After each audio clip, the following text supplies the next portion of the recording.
capítulo 1.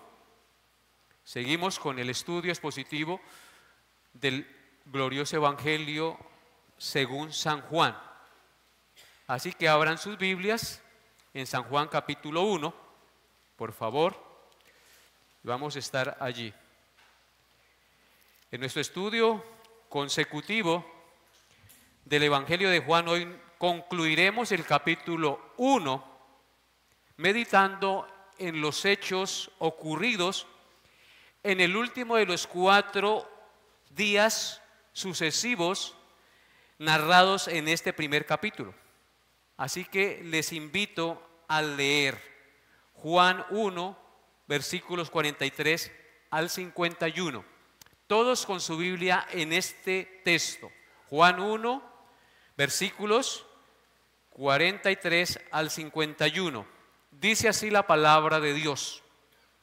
El siguiente día quiso Jesús ir a Galilea y halló a Felipe y le dijo: sígueme. Y Felipe era de Betsaida, la ciudad de Andrés y Pedro. Felipe halló a Natanael y le dijo: hemos hallado a aquel de quien escribió Moisés en la ley, así como los profetas, a Jesús, el hijo de José de Nazaret. Natanael le dijo: ¿de Nazaret puede salir algo de bueno? Le dijo Felipe: ven y ve. Cuando Jesús vio a Natanael que se le acercaba, dijo de él: he aquí un verdadero israelita en quien no hay engaño. Le dijo Natanael: ¿de dónde me conoces? Respondió Jesús y le dijo: antes que Felipe te llamara, cuando estabas debajo de la higuera, te vi. Respondió Natanael y le dijo: Rabí, tú eres el Hijo de Dios, tú eres el Rey de Israel. Respondió Jesús y le dijo: porque te dije, te vi debajo de la higuera, ¿crees? Cosas mayores que estas verás. Y le dijo: de cierto os digo, de aquí en adelante veréis el cielo abierto y a los ángeles de Dios que suben y descienden sobre el Hijo del Hombre. Amén. Este pues será el pasaje en el cual vamos a meditar en esta mañana. Esta interesante porción de las Sagradas Escrituras nos narra tres escenas y conversaciones donde encontramos el llamado de Felipe y de Natanael, 2 discípulos del Señor. Este evento marca un punto de inflexión en la narrativa, ya que Jesús comienza a reunir a sus primeros discípulos y a revelar su identidad como Mesías y Rey de Israel. Es por eso que hoy la predicación lleva por título El Rey de Israel. Así que el pasaje lo estudiaremos considerando estas 3 escenas y conversaciones mencionadas en el texto. En primer lugar, podemos ver el llamamiento de Cristo a Felipe, versículos 43 y 44. En segundo lugar, podemos ver el llamamiento de Felipe a Natanael, versículos 45 al 46. Y en tercer lugar, podemos ver la conversación de Cristo con Natanael, versículos 47 al 51. Veamos la primera, el llamamiento a Felipe, de Cristo a Felipe. Leemos los versículos 43 al 44.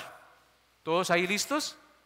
Dice la palabra de Dios: al siguiente día quiso Jesús ir a Galilea y halló a Felipe y le dijo: sígueme.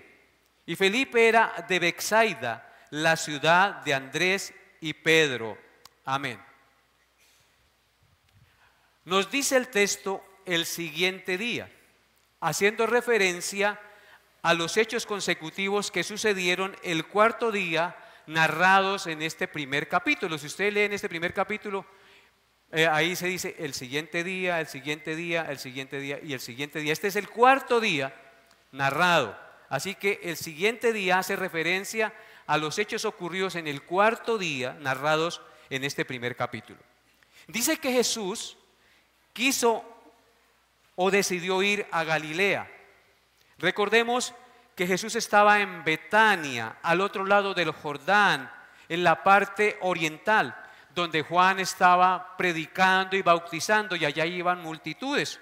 Y cuando decidió salir para Galilea, la región donde se encontraba Nazaret, el pueblo donde se había criado el Señor Jesucristo, dice el texto que se encontró con Felipe. O mejor dicho, el Señor salió para encontrar a Felipe y llamarlo a él. Y le dice, sígueme. Felipe era del pueblo de Betsaida, dice el texto, de donde era Andrés y Pedro, y también Juan, el que escribió este evangelio. Los que habían creído y seguido al Señor el día anterior. Eso fue lo que vimos hace 15 días cuando el bautista les dijo, he ahí el Cordero. Entonces 2 de esos discípulos fueron al Señor y se quedaron con él esa noche. ¿Sí recuerdan? Entonces vemos aquí, amados hermanos, que Jesús llamó personalmente a Felipe. Le dice, sígueme. Sígueme es un mandato que implica fe en acción. ¿Y para qué? Para conformarse al ejemplo y a las enseñanzas de Jesucristo.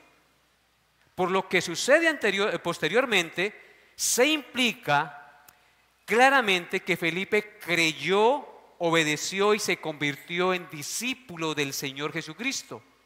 Posiblemente fue uno de los 12 apóstoles. Aquí podemos ver en este texto el llamamiento eficaz para salvación. Cuando un escogido es llamado por el Señor, no puede resistirse a su llamado. Indefectiblemente creerá, le seguirá y vendrá a formar parte de los discípulos del Señor. El Señor le dice, sígame, y Felipe le siguió. Es un llamamiento eficaz. Nadie puede resistirse al llamado eficaz de Dios para salvación. En Marcos 2, sin perder Juan, capítulo 14, Marcos 2, 14 dice, hablando del llamamiento eficaz, dice Marcos 2, 14, y al pasar vio a Leví, hijo de Alfeo, sentado al banco de los tributos públicos y le dijo, sígueme. Y levantándose, le siguió. Cuando el Señor llama, nosotros le seguimos. No podemos resistirnos a su llamado. En Mateo, capítulo 4, versículos 18 al 22, dice lo siguiente. Mateo 4, 18 al 22. Andando Jesús junto al mar de Galilea, vio a 2 hermanos, Simón llamado Pedro y Andrés su hermano, que echaban la red en el mar porque eran pescadores. Y les dijo, venid en pos de mí y os haré pescadores de hombres. Y escuchen lo que dice el texto. Y ellos entonces, dejando al instante las redes, le siguieron. Verso 21. Pasando de allí vio a otros 2 hermanos, Jacobo, hijo de Zebedeo, y Juan su hermano, en la barca con Zebedeo su padre, que remendaban sus redes, y los llamó. Y ellos, dejando al instante la barca y a su padre, le siguieron. Recuerdan que una vez Cristo dijo, el que no dejare padre, madre, hijos y hermanos por causa de mí, no puede ser mi discípulo. Cuando el Señor nos llama, indefectiblemente le seguiremos, porque su llamamiento es irresistible. Nosotros creemos en el llamamiento eficaz, es una de las doctrinas estándares de la fe reformada. Veamos en segundo lugar el llamamiento a Natanael, versículos 45 al 46. Pongan sus ojos allí. Dice la palabra de Dios, Juan 1, 45 al 46. Felipe halló a Natanael y le dijo, hemos hallado a aquel de quien escribió Moisés en la ley, así como los profetas, a Jesús, el hijo de José de Nazaret. Natanael le dijo, ¿de Nazaret puede salir algo de bueno? Le dijo Felipe, ven y ve. Muy interesante este pasaje. Una de las evidencias de que alguien ha creído en el Señor, de que alguien ha seguido al Señor por su llamamiento eficaz, es que comparte a sus amigos, familiares y conocidos al Señor para que ellos también le sigan y crean en Él. Aquí vemos que una antorcha encendida enciende otra antorcha. Felipe era una antorcha encendida por el Señor que le llamó. Ahora Felipe, con esa antorcha encendida, va y enciende la antorcha de Natanael. Entonces, queridos hermanos, el testimonio personal es la forma más efectiva por la que se extiende el evangelio en el mundo. Felipe era lo que nosotros llamaríamos hoy en día un recién convertido. Pero a pesar de ser un recién convertido, eso no fue impedimento para ir y hablarle a su amigo Natanael que había encontrado al Mesías, al Rey de Israel, al Hijo de Dios. Fue y lo compartió. Así que hoy somos retados a ser como Felipe, a compartir a Cristo, al que hemos conocido, a aquel que hemos seguido, del cual somos sus discípulos. No podemos quedarnos callados. Si nosotros tenemos la antorcha encendida, debemos encender otra antorcha que debe estar por ahí para que se encienda con el fuego del evangelio. Amén. Le dijo Felipe a Natanael: hemos hallado a aquel de quien habló Moisés, como también los profetas, a Jesús, el hijo de José de Nazaret. Natanael le dice: ¿de Nazaret puede salir algo de bueno? Podemos ver aquí dos cosas muy importantes. La primera es que Cristo es la esencia y la meta del Antiguo Testamento. La esencia porque Él es el espíritu de la profecía del Antiguo Testamento, como lo dice el mismo Juan en Apocalipsis 19:10. Observen lo que dice Apocalipsis 9:10. Por eso Él es la esencia del Antiguo Testamento. Dice Apocalipsis 19:10: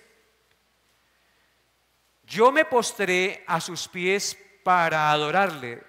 Juan se iba a postrar. El mismo Juan que escribió este evangelio, que escribió Apocalipsis, vio la gloria del ángel y él se iba a postrar para adorar ese ángel. Dice: yo me postré a sus pies para adorarle, y él me dijo: mira, no lo hagas, yo soy consiervo tuyo y de tus hermanos que retienen el testimonio de Jesús.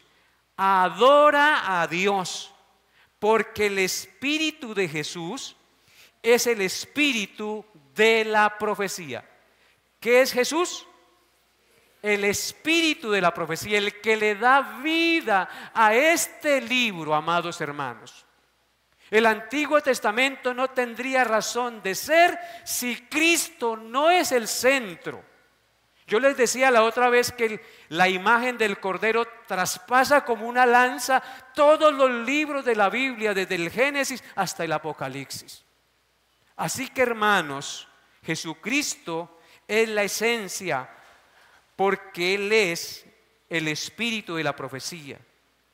Y número dos, no solamente es la esencia, sino la meta, porque el Antiguo Testamento apunta a la venida del Mesías que vendría al mundo, y el Nuevo Testamento apunta a la segunda venida de Cristo en gloria. Así que Él es la esencia y la meta. Este libro es totalmente ¿qué? Cristo-céntrico. En él se revela a Cristo. Así que Felipe, refiriéndose al Mesías prometido que había encontrado, dice: de él habló Moisés y también los profetas. Hemos hallado a aquel de quien habló Moisés y también los profetas, refiriéndose al Antiguo Testamento. Esto quiere decir que Cristo está revelado en todo el Antiguo Testamento. En consecuencia, sin Cristo el Antiguo Testamento no tiene sentido. A Cristo señalan las primeras promesas hechas en los días de Adán, de Enoc, de Abraham, de Isaac y de Jacob. A Cristo señalan. Él era la simiente de Abraham en la cual serían benditas todas las familias de la tierra. Él era el José que fue vendido por sus hermanos a Egipto. A Cristo apuntaba el Cordero de la Pascua que fue inmolado la noche que Dios liberó a Israel de Egipto. A Cristo señalaba cada sacrificio establecido en la ley ceremonial del monte Sinaí y el libro de Levítico. A Cristo señalaban todos los sumos sacerdotes que mediaban en el tabernáculo y en el templo en favor del pueblo. Él era el profeta semejante a Moisés, a quien el Señor Dios había prometido enviar en Deuteronomio. Él es el rey de la casa de David que llegó a fundar un reino cuyo dominio no tendría fin. Él era el hijo de la Virgen que traería el principado sobre su hombro. Él era el Cordero anunciado por Isaías. El renuevo de justicia mencionado en Jeremías. Él era el pastor divino del Salmo 23 y el verdadero pastor de Ezequiel que contempló proféticamente esta acción. Él era el mensajero del pacto prometido en el último libro del Antiguo Testamento, es decir, en Malaquías. Y Cristo mismo, en el Nuevo Testamento, testificó de esto. Vaya conmigo a Lucas, capítulo 24, versículos 25 al 27. Lucas 24, 25 al 27. Dice la palabra de Dios. Lucas 24, 25 al 27. Entonces Él les dijo: oh insensatos y tardos de corazón, para creer todo lo que los profetas han dicho. ¿No era necesario que el Cristo padeciera estas cosas y que entrara en su gloria? Y comenzando desde Moisés y siguiendo por todos los profetas, les declaraba en todas las escrituras lo que de él decían. Amén. Este es el contexto de los viajeros del camino de Emaús, que estaban todos desanimados porque Cristo había muerto y ellos habían quedado ahora sin pastor. Cristo se les aparece en el camino, va caminando junto a ellos. Entonces comenzó a hablarles y les hizo una reprensión. Les dice: oh insensatos y tardos de corazón para creer todo lo que los profetas han dicho. No seamos como ellos, insensatos y tardos para creer todo lo que los profetas han dicho acerca de Cristo. Y dice: ¿no era necesario que el Cristo padeciera estas cosas? Es decir, que muriera. ¿Por qué entonces están asustados y sin esperanza? Y que entrara en su gloria. Era necesario que eso sucediera. Y comenzando, Él como buen pastor y maestro, ahí en esa caminata, comenzando desde Moisés, es decir, desde el Génesis, los primeros 5 libros, Génesis, Éxodo, Levítico, Deuteronomio y Número, fueron escritos ¿por quién?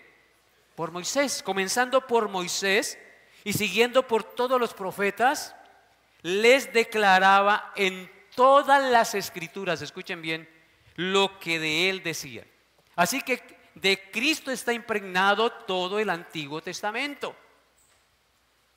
Por eso es que Felipe le dice a Natanael: hemos hallado a aquel de quien habló Moisés y también todos los profetas. Ahora adelántese al versículo 44 de Lucas 24. Dice así, Lucas 24, 44.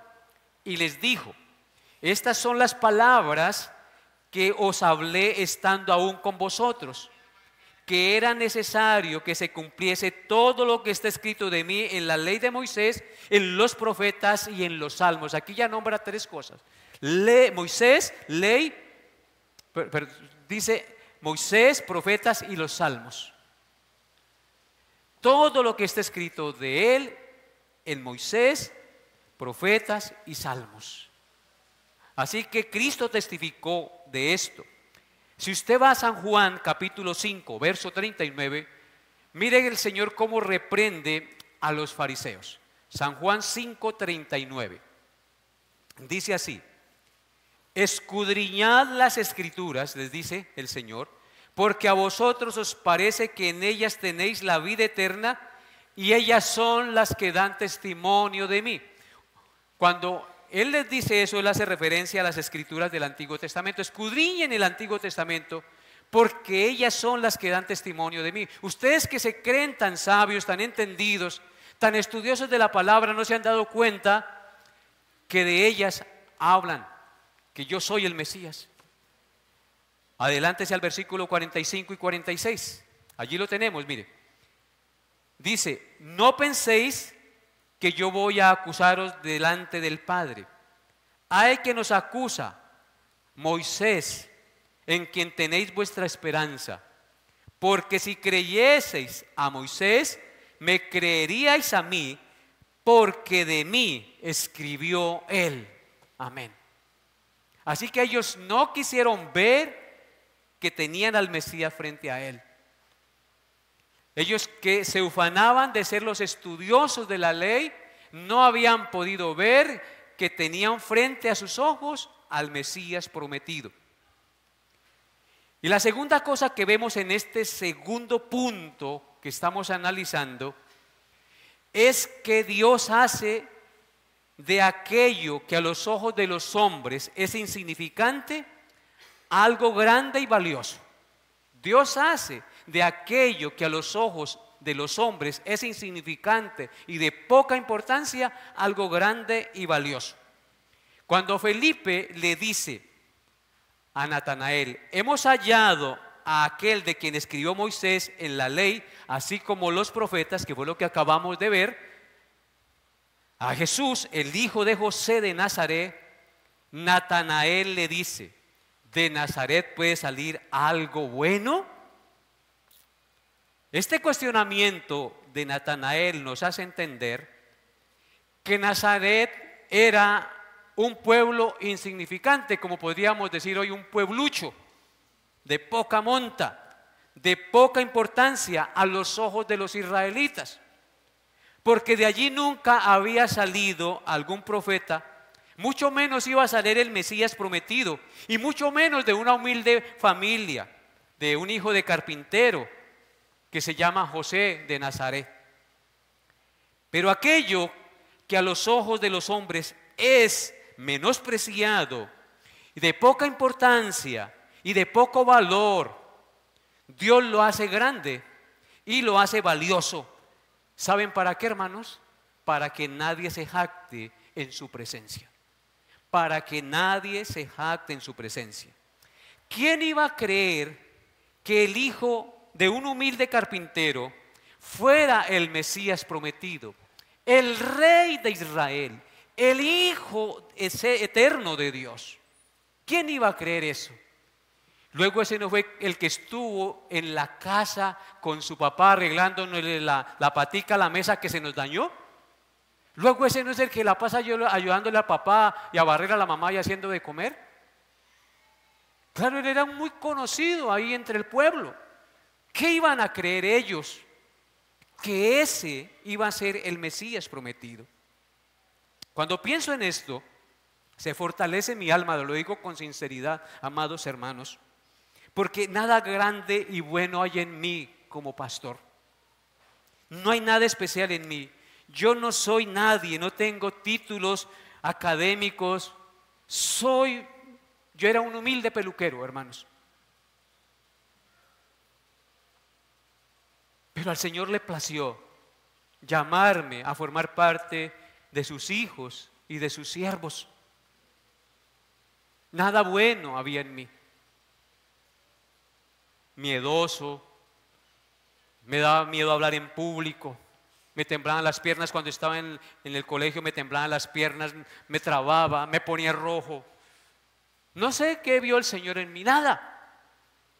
Vil y menospreciado. Pero en su gracia el Señor me tomó y me hizo un instrumento para su gloria. Es por eso que en 1 Corintios capítulo 1, versículo 27 dice la palabra de Dios. Primera de Corintios 1, 27 al 29 dice: sino que lo necio del mundo escogió Dios para avergonzar a los sabios, y lo vil del mundo escogió Dios para avergonzar a lo fuerte, y lo vil del mundo y lo menospreciado escogió Dios, y lo que no es, para deshacer lo que es. Verso 29, a fin de que nadie se jacte en su presencia. Hermanos, nosotros somos lo que somos solo por la gracia de Dios, no porque hay algo bueno en nosotros ni alguna habilidad. Si tienes alguna habilidad fue porque Dios te la dio, no proviene de ti mismo, todo proviene de Dios. Toda buena dádiva, todo don perfecto descienden de lo alto, del Padre de las luces. A Él la gloria, la honra y el honor por siempre. No a nosotros, oh Jehová, sino a tu nombre dad gloria, dice el Salmo 115, versículo 1. Ante este cuestionamiento, Felipe le dice: ven y ve, Natanael, ven y ve. Es decir, venga, compruébelo por usted mismo, Natanael. Felipe no se puso a discutir con Natanael, sino que lo invitó a comprobar por su propia cuenta la veracidad de su testimonio acerca del Mesías. Hermanos, aquí hay algo muy importante. El cristianismo verdadero siempre nos mueve y nos exhorta a estudiar y a conocer a Jesús personalmente. A eso estamos llamados, a estudiar y a conocer a Jesús personalmente. Es la Biblia la que convence al pecador, no nuestras palabras. Nosotros haríamos bien con decirle: mire, Cristo es Salvador. ¿Quién le dijo a usted? Pues mire, venga, vea, lea lo que dice aquí. Es la palabra de Dios la que debe convencer, no nuestras palabras, no nuestros argumentos. Es la palabra de Dios la que convence, porque la palabra de Dios es como martillo que quebranta la piedra. Amén. Es como espada de dos filos que traspasa el alma, el espíritu, las coyunturas y los tuétanos, y discierne las intenciones del corazón. Es con la palabra de Dios que nosotros debemos pelear la batalla, no con nuestros argumentos, no con nuestra sabiduría. Es con la palabra de Dios. Y esto nos lleva a nuestro tercer y último encabezado: el encuentro y la conversación de Cristo con Natanael. Versículos 47 al 51. Este es un poco más largo. Es la conversación de Cristo con Natanael, aquel que fue llevado por Felipe al encuentro con Jesús. Cuando Jesús vio, verso 47, cuando Jesús vio a Natanael que se le acercaba, dijo de él: he aquí un verdadero israelita en quien no hay engaño. Le dijo Natanael: ¿de dónde me conoces? Respondió Jesús y le dijo: antes que Felipe te llamara, cuando estabas debajo de la higuera te vi. Respondió Natanael y le dijo: Rabí, tú eres el Hijo de Dios, tú eres el Rey de Israel. Respondió Jesús y le dijo: porque te dije, te vi debajo de la higuera, ¿crees? Cosas mayores que estas verás. De cierto os digo, de aquí en adelante veréis el cielo abierto y a los ángeles de Dios que suben y descienden sobre el Hijo del Hombre. Amén. Esta es la conversación de Jesús con Natanael. Verso 47 dice que cuando Jesús vio a Natanael que se le acercaba, dijo de él: he aquí un verdadero israelita en el cual no hay engaño. Tan pronto el Señor vio a Natanael, le reveló su carácter y su naturaleza. He aquí un verdadero israelita en quien no hay engaño. Esto nos indica que Jesús no solamente lo vio físicamente debajo de la higuera a la distancia, sino que conoció su corazón y su carácter. Es como si le hubiera dicho: he aquí un israelita de pura cepa, un verdadero y sincero descendiente de Abraham, en el cual no hay hipocresía. El Señor no dice que Natanael sea sin pecado. Lo que Él dice es que no hay engaño. porque eso iría en contra de lo que dice Romanos 3:23, que dice que todos pecamos y estamos destituidos de la gloria de Dios. No quiere decir que Natanael no tuviera pecado. Lo que el Señor dice es que en él no hay engaño, así como acontecía con Ana, la viejita que se la pasaba en el templo, ¿se acuerdan? Ayunos y oración. Como acontecía con Simeón, el que estaba esperando que el Salvador apareciera.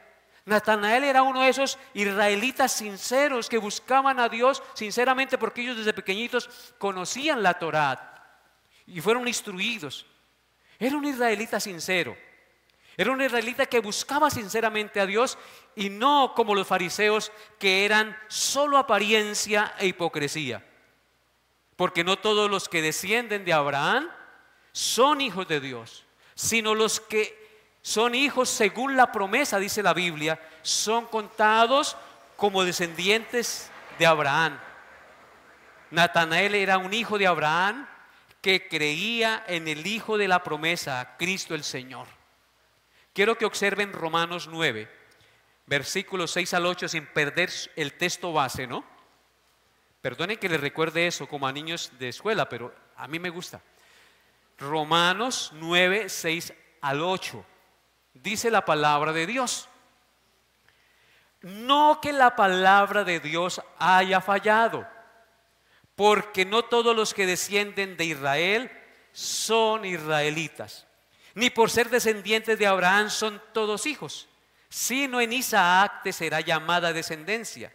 Esto es, no los que son hijos según la carne son hijos de Dios, sino los que son hijos según la promesa son contados como descendientes.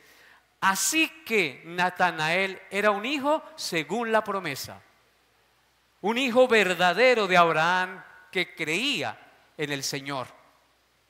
Natanael entonces, volviendo a nuestro texto, le contesta: ¿de dónde me conoces? Jesús le dijo: antes que Felipe te llamara, cuando estabas debajo de la higuera, te vi. Yo creo que Natanael quedó plop, ¿cierto? Quedó plop. O dijo, wow. Cuando Natanael pensaba que estaba solo y que nadie le veía debajo de la higuera, el Señor Jesús, por medio de su poder, que puede ver y conocer nuestros pensamientos, estaba perfectamente al tanto de todo lo que Natanael decía, pensaba y hacía. Y esto nos debe poner a temblar y a tener reverencia delante de Dios, porque Dios está al tanto de todo lo que decimos, pensamos y hacemos. Nada hay oculto a sus ojos. No importa que nos escondamos, allí donde el ojo humano no nos pueda ver, el ojo de Dios nos verá. Aún debajo de las ramas del follaje de una higuera, el Señor puede ver nuestros pensamientos más profundos y las intenciones de nuestro corazón. Este conocimiento sobrenatural convenció a Natanael de que estaba en la presencia del Mesías. Antes de pasar al verso 49, quiero que miremos Juan 2:25. Juan 2:25 dice, hablando de Jesús: y no tenía necesidad de que nadie le diese testimonio del hombre, pues él sabía lo que había en el hombre. El Señor conoce todo lo que hay en nuestros corazones y en nuestros pensamientos. Él no tiene necesidad de que nadie le cuente. Santo temor y reverencia debe producir esto en nosotros, ¿no les parece? Así que no pretendamos ser santos solamente cuando estamos reunidos. Es realmente en la soledad, en la intimidad de su cuarto, en la intimidad de su casa, donde se conoce realmente la integridad de nuestro corazón. Entienda que allí, si estás solo y estás con el celular, aquí nadie me ve, no están los hermanos de la iglesia, puedo meterme a una página pornográfica y mirar pornografía. No pienses así, hermano. Dios te está viendo. Conoce lo que tú haces en secreto y en público. Conoce las intenciones de su corazón. Si tenemos presente eso, que Dios está en todo lugar mirando a los justos y a los buenos, a los malos, nuestro corazón se refrena contra el mal. Si pensamos que somos templo y morada del Espíritu Santo, en consecuencia no debemos ofender a Dios y que tenemos el poder para rechazar aquello que es contrario a la voluntad de Dios. ¿No les parece? Proverbios 15:3 dice, los ojos de Jehová están en todo lugar mirando a los malos y a los buenos.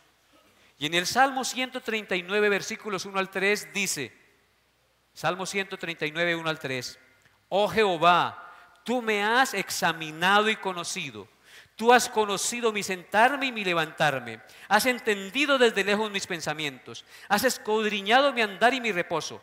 Y todos mis caminos te son conocidos. Amén. Tiemble delante de Dios toda la tierra, porque nadie puede engañar a Dios ni burlarse de Él. Vivamos en santidad.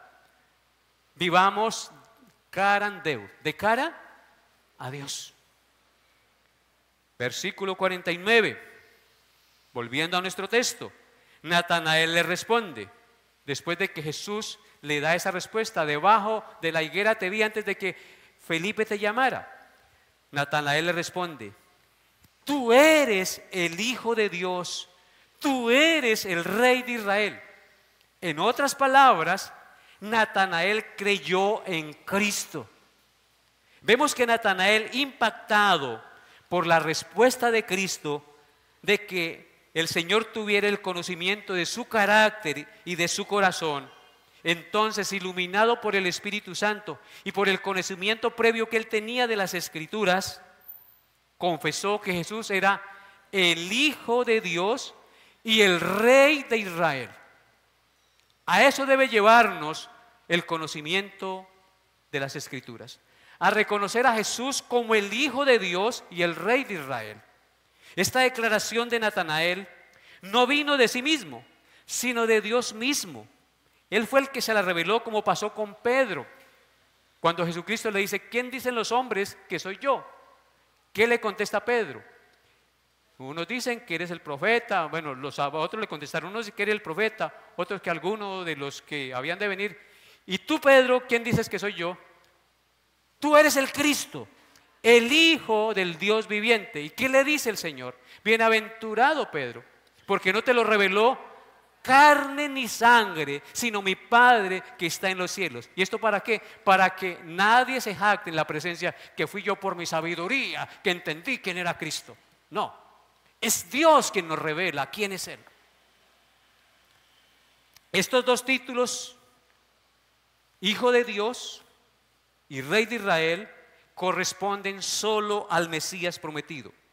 El Mesías tenía que ser el Hijo eterno de Dios, que vendría para ser Rey de Israel y gobernar las naciones con vara de hierro, como dice el Salmo 2, versículos 6 al 12. Vaya conmigo allá. Salmo 2, 6 al 12 dice, pero yo he puesto mi Rey sobre Sión, mi santo monte. Yo publicaré el decreto. Jehová me ha dicho, mi hijo eres tú, yo te engendré hoy. Pídeme y te daré por herencia a las naciones y como posesión tuya los confines de la tierra. Los quebrantarás con vara de hierro, como vasija de alfarero los desmenuzarás.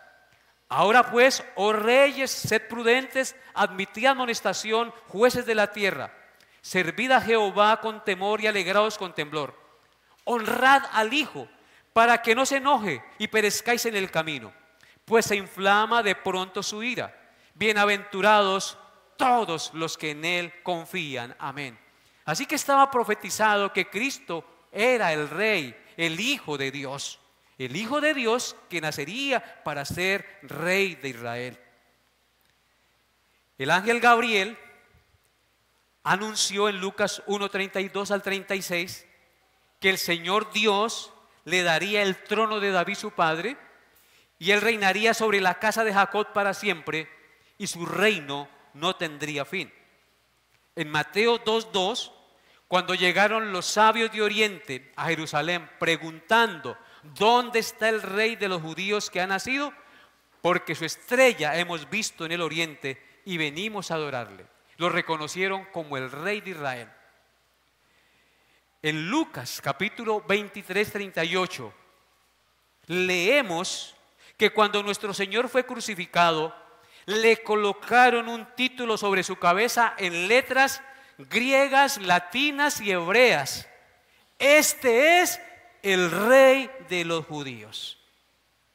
Así que, hermanos, lo que confesó Natanael es verdad. Tú eres el Hijo de Dios, el Rey de Israel, el Hijo eterno de Dios que nació, que se hizo carne para ser el Rey de Israel, del pueblo escogido de Dios. Versículos 50 y 51 de nuestro texto. Dice así la palabra de Dios. Respondió Jesús y le dijo: porque te dije, te vi debajo de la higuera, ¿crees? Cosas mayores que estas verás. Y le dijo: de cierto os digo, de aquí en adelante veréis el cielo abierto y a los ángeles de Dios que suben y descienden sobre el Hijo del Hombre. Amén, amén. El Señor evidentemente entiende que lo que le dijo a Natanael del conocimiento de su carácter lo llevó a creer en él como el Mesías y el Rey de Israel. En consecuencia, le asegura con dos amenes, porque él dice: de cierto os digo. Son dos afirmaciones que también se pueden traducir como amén, amén. Lo que le estoy diciendo y le voy a decir es verdad, es verdad. Y Cristo utilizó mucho esa expresión en los evangelios. Entonces, con dos amenes, le da a entender que cosas mayores que estas vería.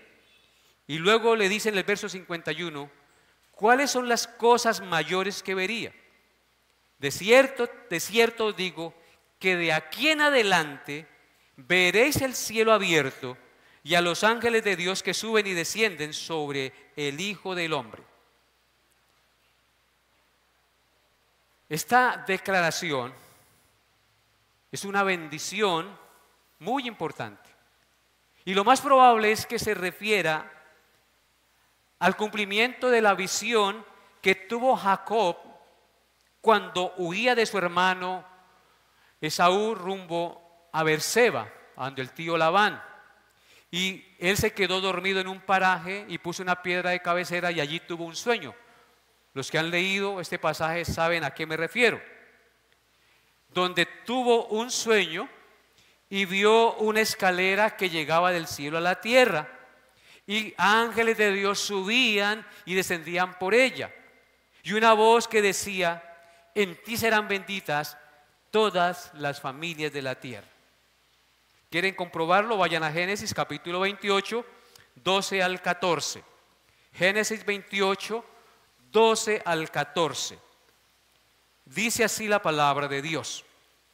Después de que se quedó dormido ahí en esa piedra, acostado, dice: y soñó. Y he aquí una escalera que estaba apoyada en tierra, y su extremo tocaba el cielo.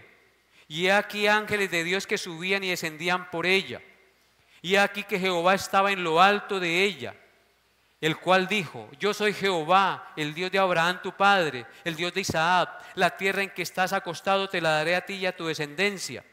Y será tu descendencia como el polvo de la tierra. Y te extenderás al occidente, al oriente, al norte y al sur. Y todas las familias de la tierra serán benditas en ti y en tu simiente. Amén.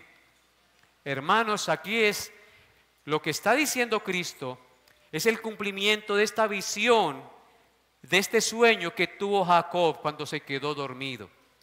Él está asegurando que por la descendencia de él vendría la bendición a todas las familias de la tierra. No simplemente estaba refiriendo al terreno de Israel allá en Medio Oriente, sino a todas las naciones de la tierra, a donde llegaría el evangelio, y muchos le conocerían y vendrían a ser parte de su pueblo.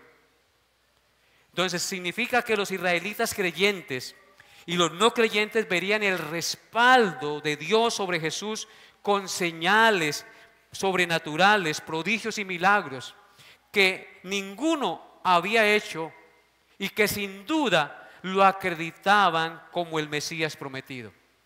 De ahí en adelante verían el cielo abierto y al Señor haciendo prodigios, milagros y señales que ningún otro sobre la tierra había hecho. Y esos prodigios, milagros y señales y sabiduría con la que Él enseñaba, lo acreditaban como el Hijo de Dios, como el Mesías prometido. Esas eran sus credenciales.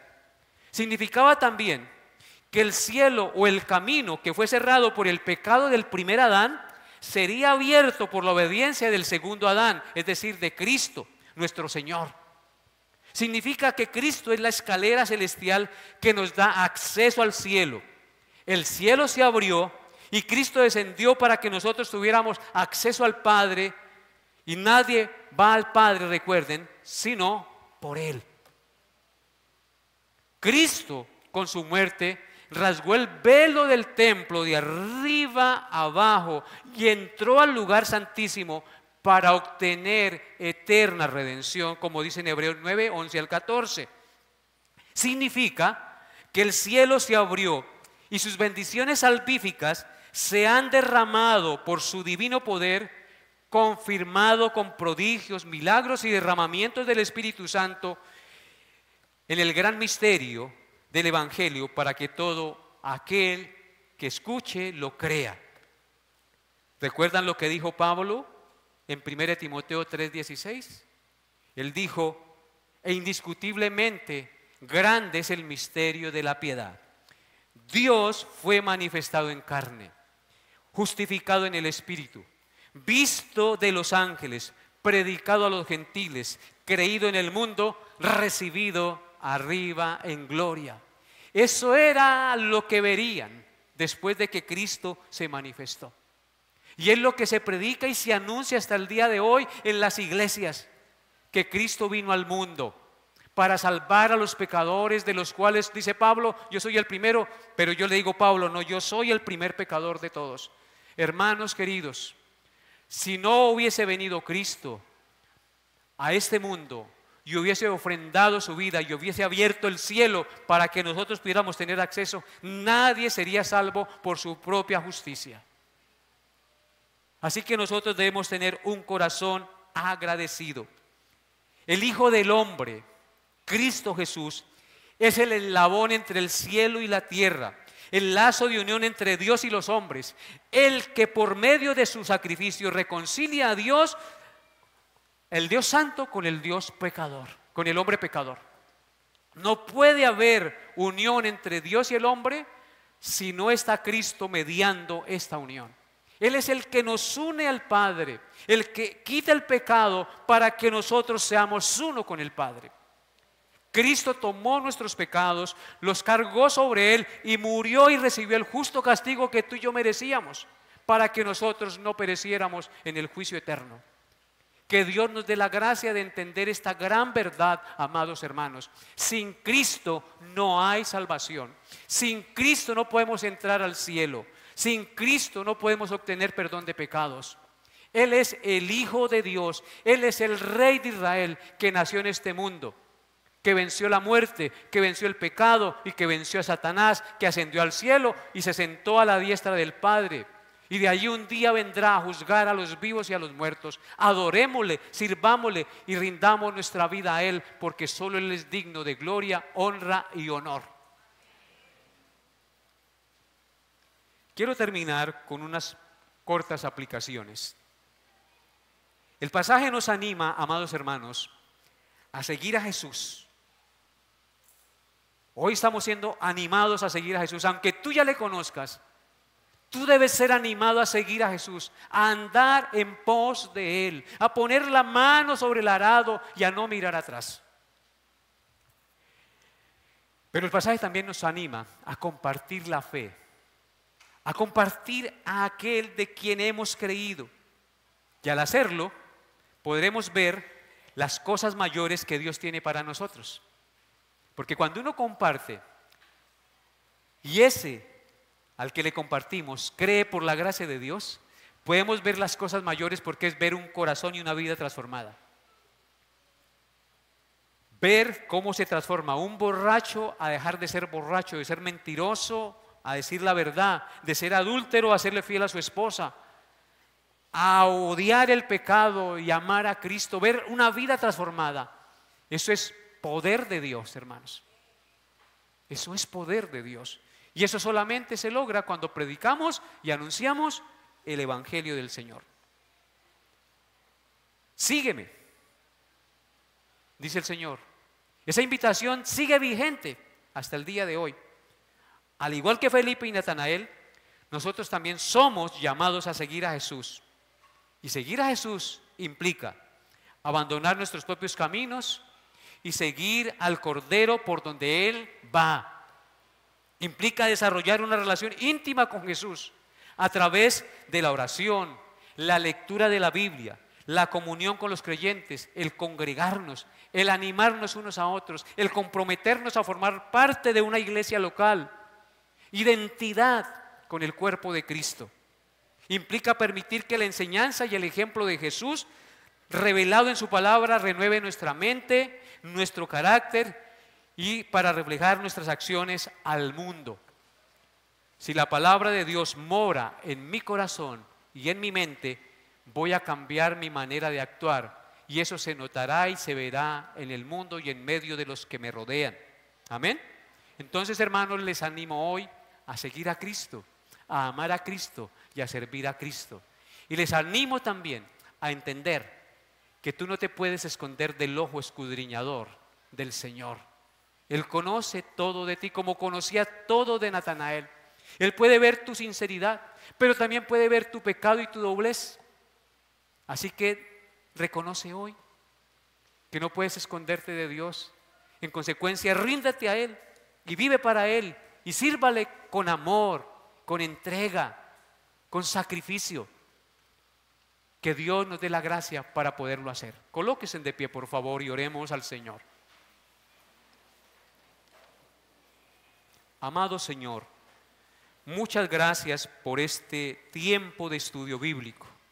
Gracias por tu santa palabra. Gracias por cada uno de los hermanos, amigos y conocidos que hoy están en este lugar. Gracias, Padre, por los que nos vieron por las redes sociales, por el internet. Toca sus corazones, Señor, y permite, Padre, que tu palabra sea como ese bálsamo que cura, que suaviza nuestras heridas, pero también sea esa dinamita que dinamiza nuestra alma, nuestro espíritu para seguirte y hacer tu voluntad. Que tu palabra nos redarguya y nos confronte cada día. Que andemos en pos de ti, Señor. Ayúdanos, Padre. Te necesitamos como necesitamos el oxígeno para respirar y vivir. Te necesitamos como necesitamos el alimento para que nuestro cuerpo físico tenga fuerzas. Así te necesitamos a ti, Señor, porque tú eres el pan de vida. Porque tú eres el agua que calma la sed. Tú eres la fuente inagotable de la sabiduría. Danos sabiduría para conducirnos en este mundo. Y ayúdanos a apartarnos del pecado y a vivir para tu gloria cada día. Ayúdanos, Señor, a compartir de Jesús al que no le conoce. Danos la sabiduría para poderlo hacer y acercarnos y mostrarles y llevarles a la Biblia para que comprueben que Él es el Salvador, que Él es el Rey de Israel. Bendito sea tu nombre. Gracias, Padre, por este día. Ahora, al salir de este lugar, Señor, te pedimos humildemente que nos lleves a nuestro lugar, que nos guardes y nos protejas de todo mal y peligro, y que nos des la gracia de aplicar tu palabra a nuestra vida. Ayúdanos durante la semana a no pecar contra ti, a guardar nuestros pensamientos y nuestro corazón. Ayúdanos, Padre Santo, a mostrar el amor de Cristo a nuestra esposa, al esposo, a los hijos. Ayúdanos a vivir tu palabra, Señor. Te lo pedimos en el glorioso nombre de nuestro Señor Jesucristo, con acción de gracias. Amén y amén. Que la paz de Dios, que sobrepasa todo entendimiento, guarde sus corazones y sus pensamientos en Cristo Jesús. Dios lo lleve en su paz. El culto ha terminado, queridos hermanos.